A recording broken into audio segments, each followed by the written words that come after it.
하나님의 말씀 로마서 12장 1절로 3절의 말씀 함께 봅니다.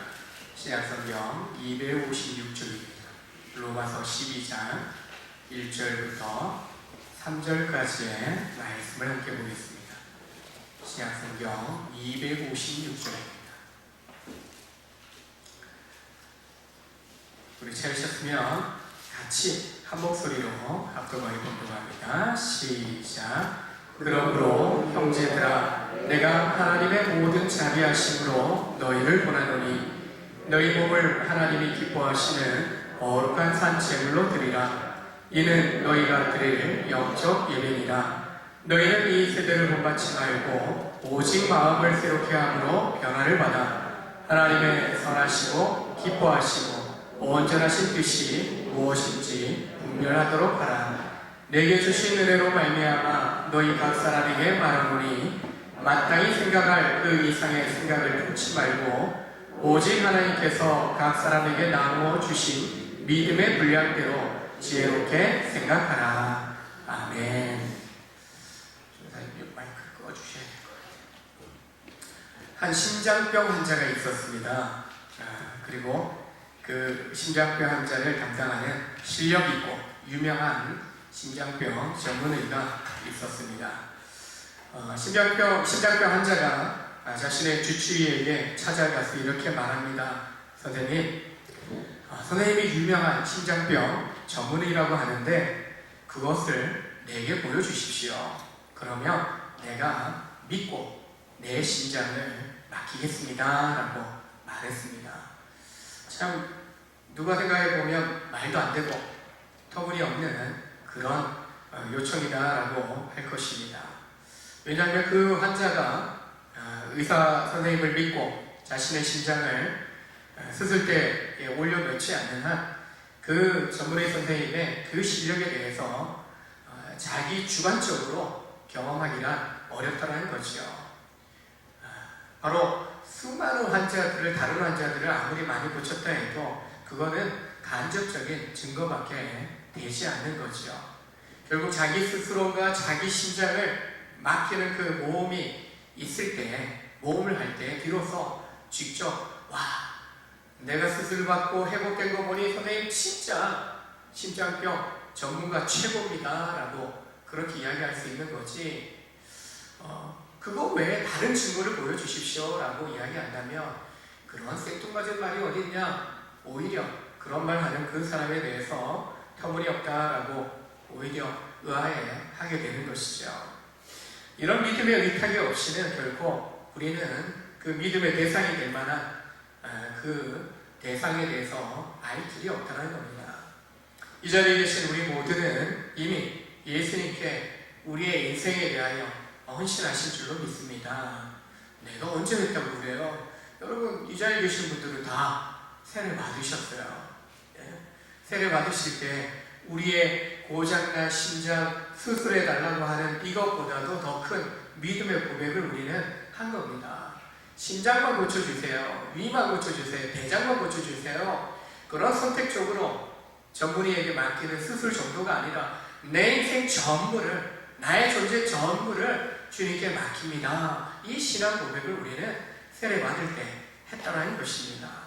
그래서 우리는 이제 때로는 이 심장병 환자의 말처럼 딜레마에 빠져요. 뭔가 보여야 믿을 것 같고, 뭔가 믿는다라고 생각하지만은 또 내가 믿음 없는 것 같고 하는 그런 갈등을 겪기도 하지만, 여전히 우리는 우리의 신앙 고백 그대로 살고자 하고, 때로 우리의 신앙의 여정 가운데 더 큰 믿음의 고백들을, 헌신의 고백들을 할 수 있어야 하는 것을 보게 됩니다.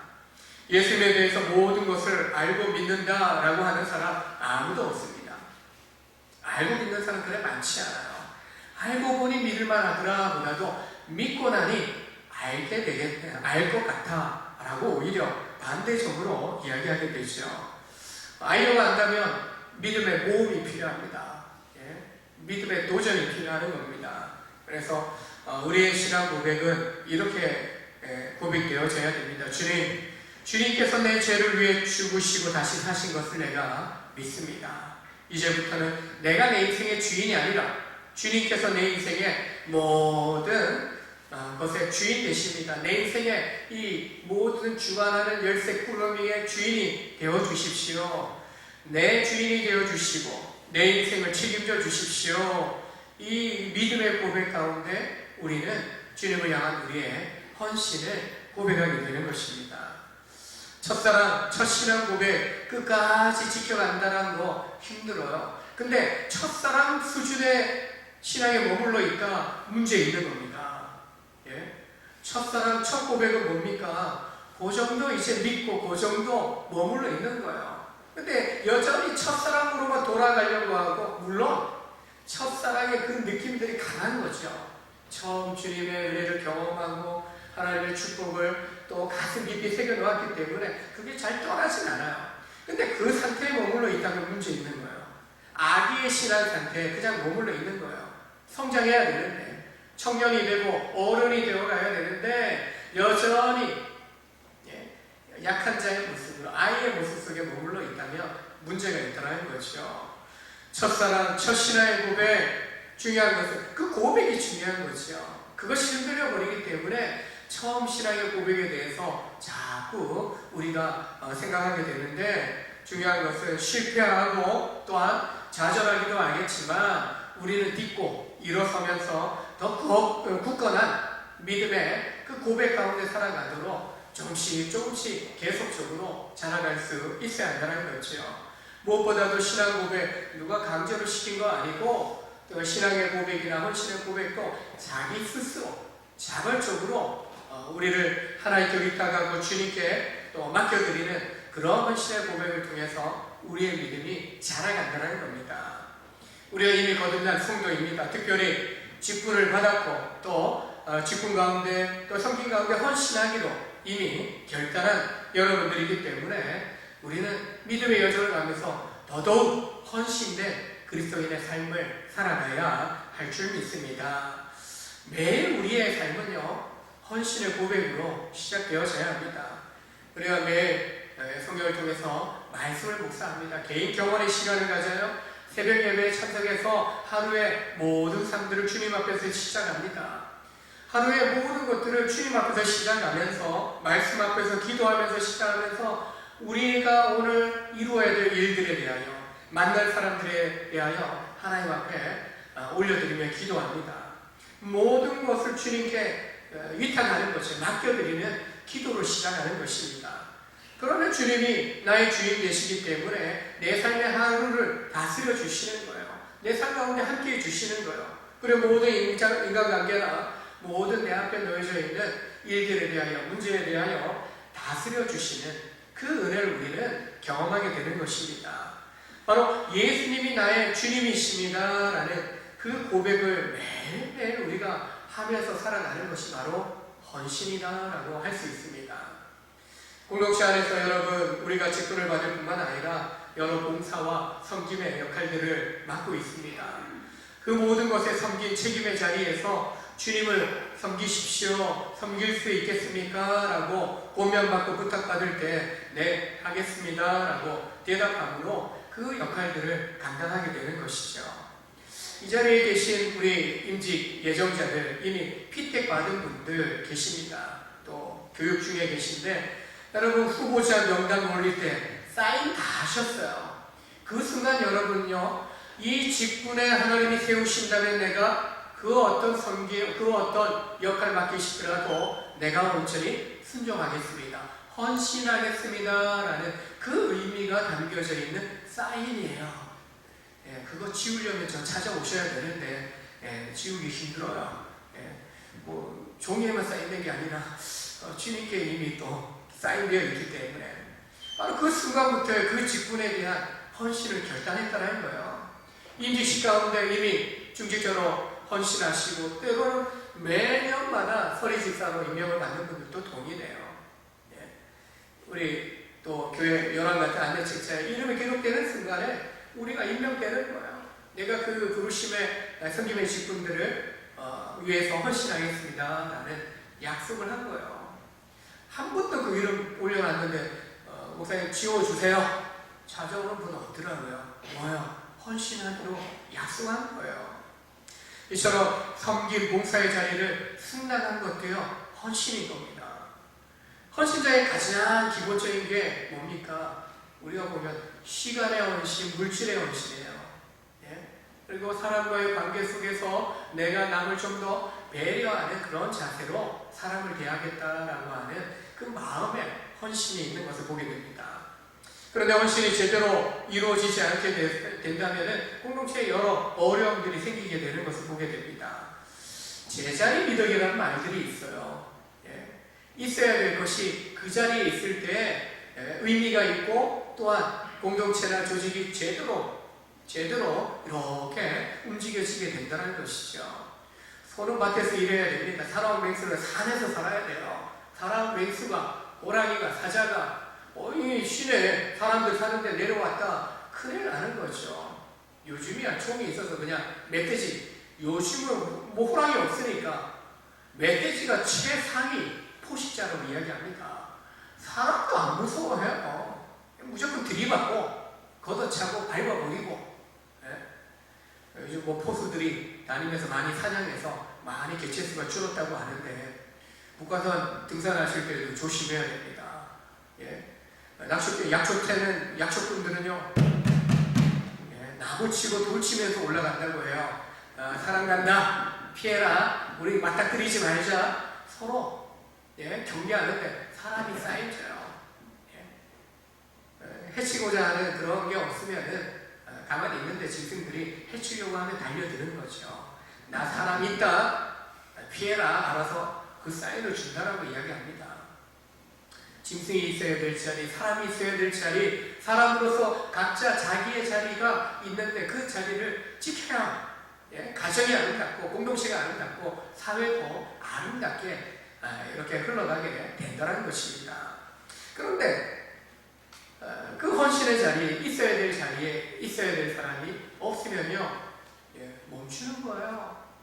기계로 치면은 나사 하나 빠지면, 제품 그 부품 하나가 빠지면요, 기능을 못하는 거예요. 예, 아무리 뭐 람보르기니, 아무리 뭐 수억짜리 스포츠카가 있다 하더라도 휘발유 안 넣으면 못 가는 거예요. 바퀴 없으면 못 가는 거예요. 야, 운전대 멋있네. 바퀴 안 달려 있어요. 기름 없어요. 쓸모없는 거예요. 바퀴 모든 치장 화려하고 아름다워요. 근데 운전대가 없어요. 못 가는 거예요. 기어가 없어요. 예, 속도 낼 수 없는 거예요. 출발조차 못하는 거예요. 각자 뭐 부품처럼, 예, 제 위치에, 퍼즐처럼 제 위치에 꼭꼭 맞아 떨어져야만 아름다운 사람으로, 공동체로 모습을 드러내게 되어 있다는 것입니다.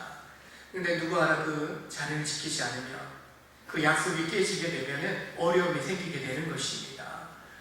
누구 한 사람 빠지게 되면은 다른 사람들의 시각, 다른 사람들의 모든 정력들이 다 낭비되어지고, 어느 순간 공동체 가운데는요, 섭섭증이 일어납니다. 원망이 일어납니다. 불평이 일어나게 되는 거예요. 특별히 직분자에게 있어서는 더더욱이 중요합니다. 공동체의 리더예요, 회장이에요, 갑자기 안 나타나요. 물론 이제 여러 가지 사정이 있어요. 그럴 때는 부회장이 빨리 책임지고, 또 아니면 또 총무가 책임지고 빨리 그 공동체가 또 흘러가야 되는 역할을 감당을 해줘야 돼요.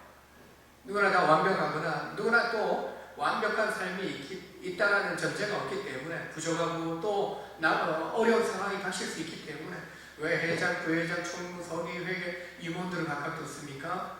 그 사람이 아니면 그 다음 사람이 대신해서 공동체가, 조직이 움직여지도록 하는 그런 체계들을 만들어 놓은 겁니다. 회장 아니면 아무도 안 움직이려고 해요. 절대 그러서는 안 돼요. 예? 담임 목사 없다? 그럼 뭐 장로님들 계시잖아요. 장로님들이 하시는 거예요. 예? 부교육자가 하는 거예요. 장로님 나중에 계시면 안수 집사님들이 하는 거예요. 권사님들이 하는 거예요. 서리 집사님들이 하는 거예요. 여러분은 은퇴하신 우리 원로 장로님들이 여러분은 어른 역할들을 해주셔야 되는 거예요. 이처럼 조직에 각자의 자리들이 있어서 그 자리들을 잘 그 맡은 자들이 지킬 때에 공동체가, 가정이, 조직이 아름답게 세워지게 되는 것을 보게 됩니다. 헌신에 대한 이야기를 하는데 공동체 가운데에서 신중하게 헌신해야 됩니다. 말로만 하겠습니다. 안 돼요. 말하면 지켜야 되는 겁니다. 예? 그리고 책임 회피해서는 안 돼요. 예? 제가 안 돼서요. 제가 힘들었어요. 저는 충격적인 얘기가 예전에 저기 부산에 이제 한 교회 이제는 올림픽 되신 분인데 거기 부교육자로 있다가 후배로 이렇게 안산에 온 목사님 계셔요. 형님 이런 일이 있었어요. 거기는 칼같이 새벽 예배 부교육자들이 부목사들이 자리가 있어요. 1교구, 2교구, 3교구, 4교구, 5교구, 6교구, 7교구 목사들이 앉는 자리들이 있어요. 전사들이 앉는 자리가 있어요. 곧 빠지면 모니터를 보면 딱 빠진 게 나와요. 티가 나와요. 이도 목사님이 다 체크해요. 누가 빠졌어요? 자네를 빠졌는가? 내가 갑자기 연락 오고 힘들었어요. 그래? 집에 가서 해봐. 예. 그 얘기 처음 들었을 때 목사님마다 이제 성향이 틀려요. 그럼 애 봐야죠. 애 챙겨야죠. 뭐 그렇게 이제 감사 주기도 하는 분 있지만 그래도 당신이 있어야 될 자리가 여기인데 얘는 사모님한테 맡겨오면 되지. 그런 어떤 생각을 가지고 있는 분들이 계셔요. 너무 인간미가 없는 것 같아 그렇게 이야기하기도 하지만 공동체의 책임자로서 있어야 될 자리, 나의 목자가 그 자리를 지키지 않는다라고 할 때 그 빈자리를 보는 성도에게는요 상처가 되고 아픔이 되고 뭔 일이 있을까? 아니면 게을러서 그럴까? 우리 목사님 왜 기도 안 하는 거야? 그런 시각으로 판단과 정죄가 일어나고요. 또한 민호직이 돼요. 그 교회는요. 전화도 안 받아요. 신방도 안 오는 것 같아요. 뭐 이런 게 부교육자 입장에서는요. 담임 목사님한테 연락하면은 바로 전화 오셔요. 전화 오셔요. 제가 세가족 양육 이 부분 때문에 강도사 때 김희정 목사님한테 30분 동안 전화 받고 통화한 적이 있어요. 예. 저도 나름 고집이 있다 보니까 강도사 주제에 담임 목사님 전화 왔는데 양육에 세가족 들어간다는데 왜 안 왔어요? 규칙을 이렇게 정했고요, 이렇게 정했고요, 이렇게 정했고요. 막 이제 내 나름대로 이제 디렉터 이제 책임을 맡았으니까 이야기. 그 기준 누가 만들었는데 담임 목사도 모르고 위임하신 부목사님들이 뭐 이렇게 해서 담당자들이 정해서 이렇게 다 진행하고 있는 겁니다. 나중에 그런 말씀하시더라고요. 그래서 안 되겠다는 거야? 아니요. 말씀하시는 대로 하겠습니다.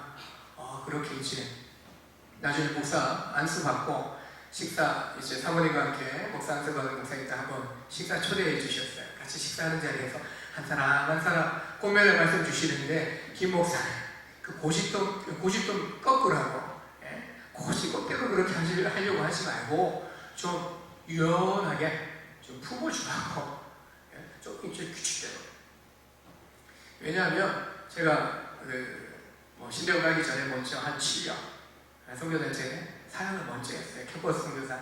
아이들은 헌신자로 리더자로 훈련시키는 그 일들을 한 7년 하다 보니까요. 헌신했다면 책임 맡았다면 이걸 지켜야 공동체가 그리고 어떤 삶의 자리에 가든지 그 사람들을 통해서 연약한 사람들을 세워야 돼요. 무엇보다도 이제 아이가 태어나다 보니까 그런 생각이 들어요. 이 제자들을 잘 키워놔야 이들이 내 자녀를 키우게 되는 거예요. 실제로 보니까 내 자녀를 책임진다는 거예요. 그래서 그런 사명감이 드니까 허투루 못하겠는 거예요. 이 아이들이 내 자녀를 앞으로 키울 그런 스승이 돼야 되는데 내가 이들의 스승을 벌써 제대로 재정훈련 시켜야 되고 관리해야 되겠다. 그래서 말 안 들으면 막 엉덩이 걷어차고요. 훈련할 때는 정말 모시게 밥 먹는 시간이 2시간이에요. 근데 1시간 반 동안 성경 암송해야 돼요. 못하면 밥 안 먹여요. 훈련할 때. 저에게 좋았던 게 계속 반복하니까 성경 암송 사용하는 동안 참 많이 할 수 있어서 좋았는데 그 시절을 보냈던 제자들은요. 안사님, 전사님, 또 목사님 너무 악바리처럼 너무 그렇게 해서 힘들었어요. 미워 죽겠었어요. 뭐 그런 이야기를 해요. 근데 생각해보면은 왜요? 한 영혼을 책임질 리더가 되어야 되기 때문에 결코 허투루 가르칠 수 없다는 거죠. 여러분 우리 양육생들 중에 한 번밖에 결석 안 됩니다. 예? 참여 안 하면 임직 못 합니다. 이걸 적어 놓으니까 이제 두려워서 임직 안 하고 말지 이야기했잖아요. 이미 피격됐는데 겁주는 게 아니라 때로는 나태해질 수 있어요. 집중하라. 우선순위를 좀 둘 수 있어요. 이 헌신에 대한 부분이에요. 내가 정말 이 직분을 받고 이 삶을 감당하기 위해 준비되어야 돼요. 담임 목사와 담예가 지금 어떤 목회 사역의 방향을 가지고 이 교회를 세워가고 있는지 배워야 돼요.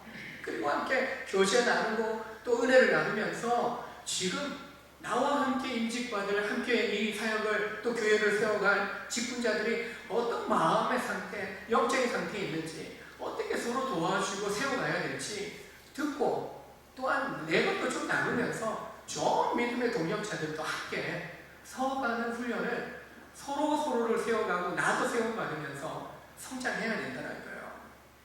남들 다 배웠는데 똑같이 임직하는데 내가 훈련 안 받아서 난 몰라요 이런다. 그거는 무책임한 거예요. 예? 그래서 최선을 다해서 해야 됩니다. 해야 돼요. 바꾸고 할 수 있으면 최대한 참선해야 돼요. 안 되면 또 영상 보면서 레포트 쓰면서까지도 적극적으로 해야 됩니다. 왜요? 왜 세우셨습니까? 나 명예 주시기 위해서는 아니에요. 하나님 나라 주님의 몸된 교회를 세우기 위해서 우리에게 직분을 주셨다는 거예요. 그래서 개인에게, 공동체에게 맡겨진 이 책임들을 제자리를 지켜야만 실질적으로 공동체가 건강하게 서가는 거예요. 믿음은 말로만 하는 것이 아닙니다. 그래서 야고보는 행함이 없는 믿음은 죽은 것이다. 예? 죽은 것이다. 죽으면 못 움직이잖아요. 예? 믿음으로 의롭다함을 받았지만 우리의 믿음은요 행함으로 나타나야 된다는 거예요. 예. 양육을 한참 시킬 때 했다 치고 이거 했다 치고 우리 양육생들 교재 보면서도 이제 서론에 저자가 그런 표현을 해요. 실제로 훈련을 안 하고 했다 치고 책 읽은 척, 예. 큐티한 척, 기도한 척, 척척척척 어물쩍 넘어가려는 거예요. 어물쩍 같이 부교육자로 있을 때 담임 목사님들 당신들이 인정받는 거 당신들이 잘나서가 아니라 담임 목사님 영향력 실제로 조연사 때부터 이렇게 지켜보니까요 정말 그래요. 담임 목사님의 영성 그것이 흘러가는 것을 보게 돼요. 부교육자들은요 그냥 숟가락 얹어놓은 것 같아요. 담임 목사 되어 보니까요 정말 그렇구나라는 생각이 들어요. 양육을 받고 직분을 받고 공동체에 또 나를 직분을 받는다는 것은 존경의 대상이 되는 거예요. 존경받는다. 아무것도 하지 않고 책임지지 않고 존경받는다. 있을 수 없는 겁니다. 내가 해야 될 역할, 책임 감당하면서 인정도 받고 존경도 또 하나님 앞에 잘했다. 충성된 종합. 이렇게 우리는 인정받을 수 있어야 하는 것입니다. 바울 사도는 성도의 삶 전체가 거룩한 삶 제사가 되도록 하는 방법을 오늘 본문에서 제시합니다.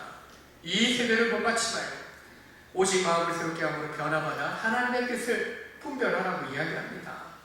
마음을 새롭게 하여 변화받는다라는 것은 완전한 우리 삶의 변화를 이야기합니다.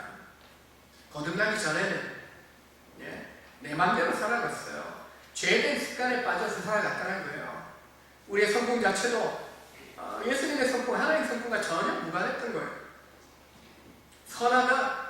사람이 선해야 어디까지 선할 수 있겠어요. 그러나 예수 믿고 나서 그것들 다 버리고 이제는 하나님을 따라가는 예수를 닮아가는 삶으로 변화된 삶을 살게 되었다. 그렇게 살아야 된다라고 이야기합니다. 그러기 위해서 이 세대에 본받지 말라. 대신에 성도 안에 내주하시는 성령을 따라 행하고 육신의 일을 버려야 된다라고 말씀합니다. 디베올 본문 속에서는 거룩한 삶 제사에 대해서 이야기합니다. 영적 예배자로 살아가는 것이 헌신의 삶이다라고 이야기합니다. 성경에서 헌신은요 하나님께 나를 전념하는 것, 온전히 나를 하나님께 드리는 것을 헌신이라고 이야기합니다. 성령으로 가득 채워지는 충만, 성령 충만, 바로 말하고요, 영적인 은사 이거 얘기하는 게 아니에요. 성령 충만은요 바로 헌신을 이야기하는 거예요. 하나님의 뜻대로 살아가는 사람이 성령 충만한 사람이에요. 하나님을 섬기기 위해서 자신을 드리는 것, 봉헌하는 것이 헌신이다라고 말씀합니다. 누가 헌신해야 합니까? 그리스도의 피로 깨끗함을 입은 성도들입니다. 믿음으로 하나님의 가족으로 자녀된 것을 얻은 성도라면 누구나 이 헌신의 삶을 살도록 초대받았다는 거예요.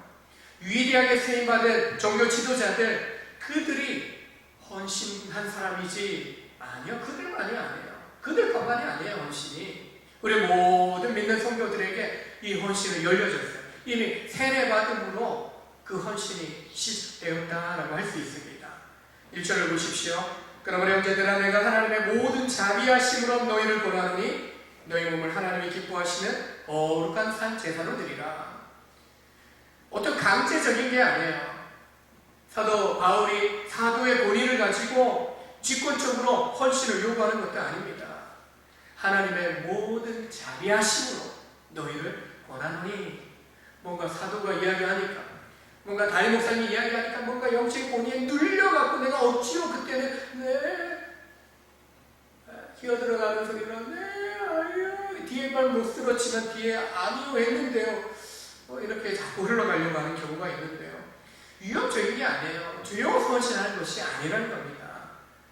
하나님의 무한하신 사랑, 그 신의 은혜를 경험한 성도로서요, 주님 말씀대로 내가 순종하겠습니다.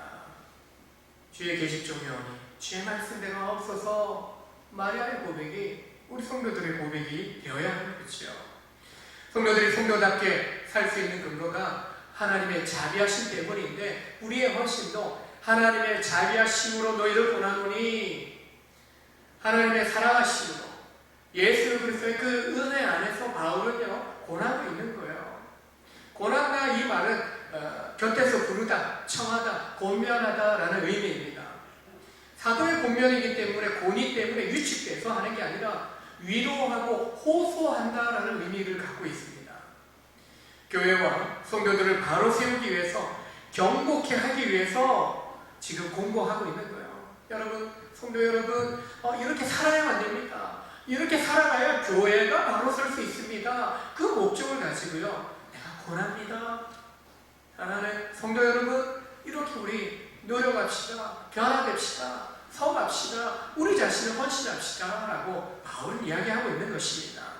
내가 이제 사도인데 어떤 우울의식에 빠져서 우리가 권하고 있는 것도 아니에요. 하나님의 자비, 예수 그리스도의 힘입은 그 사랑감으로 그가 권하고 있는 겁니다. 그 유익은 바로 성도 각자에게 헌신하는, 하나님 앞에 자신을 드리는 그 성도 자신이 유익을 얻게 되는 겁니다.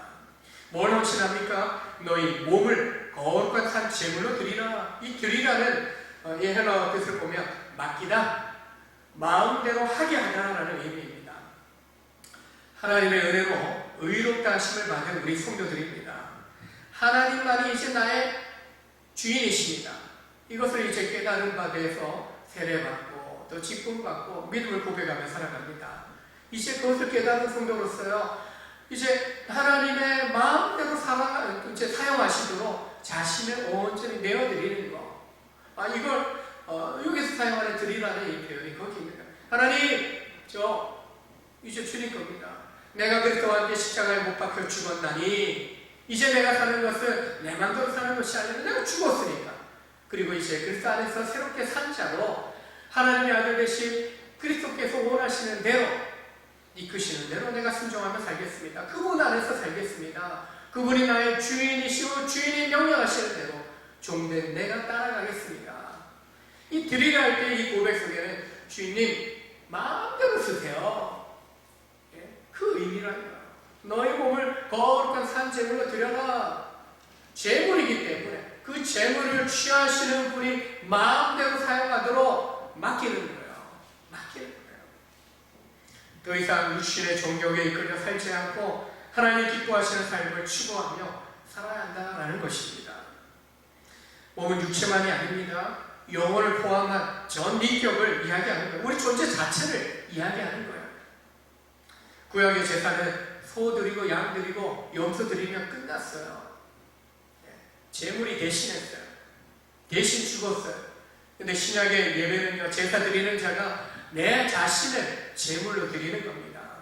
몸과 더불어 정신과 마음과 의지와 소유와 능력과 내가 소유한 모든 것들을 드리는 거예요. 거룩한 산 제물로 너희 몸을, 너의 모든 존재 자체를 하나님 앞에 드리도록 하기 위해서 죄에 빠지지 않도록 조심해야 되고요. 내 몸을 학대해서 태아하게 만들지 않도록 주의해야 되는 것을 말씀해 줍니다. 마음은 진정한 예배란 그럴싸하게 포장된 말로 기도하거나 종교의 의식 화려하게 빛나게끔 하는 그런 예식, 행위를 이야기하지 않습니다. 매일매일 자신의 삶을 주님께 바치는 것, 내 자신이 제물되어 주님 앞에 내 자신을 내어드리는 것, 그것이 진정한 예배다라고 말씀합니다. 내 마음을 드려야 됩니다. 마음은 영혼의 상징입니다. 내가 예배 자리에 나아가는 것으로 나의 모든 것을 하나님께 드린다는 것을 의미하는 거예요. 우리가 물질을 하나님 앞에 드립니다. 11조로, 감사로, 다양한 또 헌물로 우리가 하나님 앞에 드릴 때가 있습니다. 11조만 생각하더라도 10분의 1을 드리는 거예요. 모든 것이 하나님 생명 주시고 하나님 축복해 주셔서 은혜 주셔서 도와주셔서 열어주셔서 하나님 이런 소득을 얻게 되었습니다. 그것에 대하여 하나님 요구는 야, 열에 하나만 내라. 그리고 다 드린 걸로 내가 인정해 줄게. 하나만 헌신하지만은 하나님 모든 것을 받은 것으로 인정해 주시겠다라고 말씀합니다. 모든 것이 하나님의 것이지만 하나만 드리지만 하나님은 10개 모두를 받은 걸로 쳐주시는 거죠. 우리의 몸, 우리의 물질, 이런 어떤 모든 헌신, 이것에 있어서 하나님은 몽땅 다 빼앗아가듯이 취하시는 분이 아닌 것을 보게 됩니다. 부분적으로 요구하시면서 모든 것으로 인정해 주시고 모든 것을 받은 것으로 축복하여 주시는 것을 보게 됩니다. 또한 예배 헌신하는 성도들은요, 세상 따르지 않아야 됩니다. 그냥 생각만 하는 게 아니라, 상상만 하는 게 아니라 실제로 새로운 마음을 가지고 하나님의 생각대로 생각하고 천국을 소망하고 천국 백성으로서의 이 땅에서의 삶을 우리는 계속해서 추구하며 살아가야 됩니다. 세상 사람들 살아가는 곳으로 추구하고 따라가서는 안 되는 거예요. 우리는 하나님이 기뻐하시는 삶을 살아간다고 할 때 하나님이 지금 말씀하시고 보여주시는 삶이 무엇인지 그걸 보고 들어야 되는 거죠. 이상적인 삶을 살아가는, 우리는 이상적인 삶을 살아가도록 부르심 받은 사람이에요. 이 땅에서 끝나는 게 아니라 천국에서 영원히 살 것이기 때문에 천국에서 살아가는 삶의 방식, 주님이 기뻐하시는 삶이 무엇인지 구해야 되고 찾아야 되고 그것을 붙잡고 살아가야 하는 것입니다. 그게 성도들 우리에게는 정상적인 삶이라는 겁니다. 하나님의 뜻을 따르고 하나님 보여주시는 삶에 행복하게 순종해 억지로 이 쟁기매어서 끌려다니는 그런 짐승처럼 우리가 끌려다녀서는 안 되는 거예요. 예배 자리에 억지로, 봉사의 자리에 억지로 아니에요. 자발적으로 자원하여 우리는 예배하고 섬길 수 있고 순종해야 되는 것입니다. 예배하고 나서 여러분 죄 지을 수 있습니까? 악을 행할 수 있습니까? 결코 그럴 수 없는 겁니다. 선한 말, 선한 행실로 오히려 다른 사람을 축복하는 삶을 살아가야 되는 것이죠. 무엇보다도 주님의 보배롭고 존귀한 자녀로서 우리 자신이 그 행복을 누리고 그 기쁨을 누리는 삶을 살아가야 돼요. 내가 기쁘고 행복해야 다른 사람에게 기쁨의 삶을 또 전할 수 있고 보여줄 수 있는 거 아니겠습니까? 즉 내가 변화되고 내가 온전히 하나님 앞에 드려진 삶을 살고 의지하는 삶을 살 때 하나님은 우리를 복되게 하신다는 거예요. 그 축복을 누리게 되는 것입니다. 무엇보다도 우리는 예배가 하나님 앞에 드릴 수 있는 최고의 헌신이다라는 것을 기억해야 됩니다. 날마다 하나님이 기뻐하시는 예배자로 살아가야 합니다. 헌신은요, 결과물이 아니에요. 그동안 헌신했으니까 직분을 맡겼다, 이제 더 이상 헌신 안 한다. 아니에요. 이제 시작인 겁니다. 헌신은 과정인 거예요. 매일의 삶 속에서 날마다 매 순간 순종하는 과정에 이제 들어가는 거예요. 직분을 받는다는 거.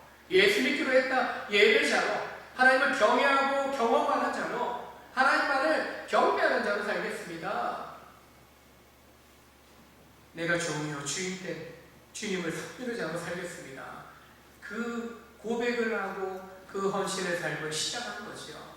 그리고 직분을 맡기셨을 때 더 큰, 또 다른 그런 헌신의 길로 인도하실 때 그 과정 속에 또 들어가게 되는 것입니다. 우리의 헌신을 새롭게 하는 것은 어떤 육적인 힘이 아니라 성령의 이끄심에 있다는 것을 우리는 기억해야 합니다. 무엇보다도 일꾼들이 정말 성령 충만해야 된다는 것은 무엇입니까? 분별하는 겁니다. 제대로 하나님의 뜻을 분별하고 그리스도를 닮아가는 삶으로 한 걸음 한 걸음 나를 깨뜨리고 변화시켜가면서 정말 내 영적인 체질을 바꿔가고자 힘쓰면서 따라가도록 힘써야 되는 겁니다. 성령이 이끌어 주시는 거예요. 성령께서 터치해 주시는 거예요. 그것을 내가 맡기고 나아갈 때, 순종할 때 조금씩 다듬어 주시는 것을 경험하는 겁니다. 근데 그냥 나는 괜찮은 척 하면서 그냥 날 감싸고 있으면, 내 껍데기를 벗겨내지 않으면 제대로 우리가 다듬어질 수 없는 것이죠. 하나님 말씀으로, 말씀과 기도의 끈과 정으로 치실 때마다 다듬어져야 정말 하나님 기뻐하시는 걸작품으로 온전히 세워질 수 있게 되는 거죠. 예수님을 보면 어떤 헌신입니까? 공생애부터 시작해서 성령의 인도함을 받지 않았습니까? 절대적으로 십자가에 달려 제물이 되는 그 순간까지도 온전히 순종하심으로 맡겨주신 그 사명 감당하신 것을 보게 됩니다. 아버지에 대한 사랑, 구원할 사람들에 대한 그 사랑 이루고자 온전히 자신을 다 내어주시는 헌신을 주님이 하신 것을 보게 됩니다. 그 사랑받은 자는 우리는 주님을 사랑합니다. 사랑합니다 나의 예수님. 노래 잘합니다. 우리는 주님 사랑합니다 라고. 중요한 거는요, 정말 사랑한다면 하나님을 기쁘시게 하는 삶을 살아가야 합니다. 영으로, 몸으로 진정성 있게 진실되게 드려야 한다는 것입니다. 우리의 몸과 영혼이 그리스도께서 피값을 치르시고 사셨기 때문에 이제는 온전히 주님께 복종하는 삶을 살아가는 것, 그것이 우리의 삶이 되어야 한다는 겁니다. 헌신한다는 것은 우리 주님께 우리의 삶의 주권을 내려놓는 겁니다. 마음이 이끄는 대로 살죠, 그런 말을 하는 사람들이 있어요. 그 마음이 예수 그리스도의 집이다. 내 마음 그리스도의 집이다. 작은 소책자 나온 게 있어요. 내 마음, 내 영혼, 내 존재, 내 집 속에, 그 속에 주님이 계시다. 나는 성전이다. 성령이 우리 안에 거하신다 했어요. 성전이에요. 주님이 거하셔요. 그렇다면 내가 성령이 거하시는데 내가 내 삶에 대하여 내 마음대로 내 뜻대로 주장해서는 안 된다는 것이죠. 그 작은 속죄자에는요, 어느 한 영역에 있으면 도저히 내가 내어드리지 못한 영역이 있어요. 근데 그것 때문에 늘 문제가 일어나는 거예요. 결국에 두 손 들고 너 그거 내놔. 주님 요구하시니까 그 주인공이 내놓습니다. 이거 맞아. 그렇게 난색을 표하면서 머뭇거리다가 결국은 내어드리는데, 온전히 내어드릴 때 진정으로 우리는 주님이 이끄시는 대로 따라가게 되고, 또한 그것이 헌신의 모습이다라고 말하게 되는 것입니다. 우리 찬양하죠. 내가 주인 삼은 모든 것 내려놓고 내 주 대신 주 앞에 나가 내가 사랑했던 모든 것 내려놓고 주님만 사랑해. 우리는 내가 주인 되려고 합니다. 근데 우리는 예수 믿는 순간 더 이상 하나님과의 관계 속에서 나 주인 아니라 종입니다. 제자입니다. 주님이 이끄시는 대로 순종하겠습니다. 고백한 사람들입니다. 이 자리에 계신 우리 믿음의 일꾼들이 오늘 이 헌신에 대한 주제로서 말씀 나눈 것처럼 가장 헌신의 기본은 예배입니다. 의식적으로 이런 공동체가 모여서 예배하는 것뿐만 아니라 내가 홀로 하루에 시작해서 말씀 앞에서 시작하고 기도함으로 내 삶을 맡겨드리는 그것도 헌신이고요. 예배이고요. 일상의 삶 속에서 선함을, 하나님의 기뻐하심을 행하는 그런 삶의 예배를 통해서 온전히 우리는 하나님의 기쁨되는 삶을 살아가게 되는 것입니다. 한 주간의 삶, 또 우리의 남은 인생 속에서 부르심의 직분을 맡고 사명을 맡은 성도로서 살아갈 때 우리는요, 이 부르심에 앞당하게 주님이 보여주신 그 모델 삼아 믿음의 사도들이 보여줬던 그런 헌신의 아름다운 그런 모델 삼아 우리 또한 한 걸음 한 걸음 주님을 따라가야 됩니다. 내가 선배를 보니까 그렇지 않던데 주님 뜻 가운데 살지 않는 사람을 모델로 삼지 마시고요, 주님 뜻대로 헌신하는 사람, 수고하는 사람, 온전히 주님을 닮아가는 사람을 모델 삼아 우리가 살아가게 될 때 세상의 헛된 것에 빠지지 않고 온전히 무슨 재미로 살아가느라 주님만, 주님 때문에 재밌고 주님 때문에 행복하고 주님 때문에 기쁘며 그게 이 땅 가운데 또 영원한 천국 들어가서 최고의 기쁨을 누리는 건데 그 연습해야죠. 언제 부름받을지 모르는데 그 연습하고 그 준비하면서 살아갈 때 내가 행복하고 내가 주 안에서 기뻐하며 다른 사람에게도요, 짚을 도 없는데 왜 저렇게 저 사람 평안하고 기쁘고 행복할까? 그런 어떤 생각 세상 사람들 가질지라도 자신 있게 이야기하는 거죠. 세상 만물을 주관하시는 하나님이 내 주인이시고 그분이 날 축복하시는데 날 사랑하시는데 왜 기뻐 안 할 수 있는가? 기뻐서 미치겠다, 좋아서 미치겠다. 그런 고백을 통해서 인생을 바라보는 또 인생을 살아가는 새로운 가치를 우리의 삶을 통해서 보여주는 복된 우리 믿음의 신령들 되시길 주의 이름으로 축원합니다. 기도하며 나아갑니다. 하나님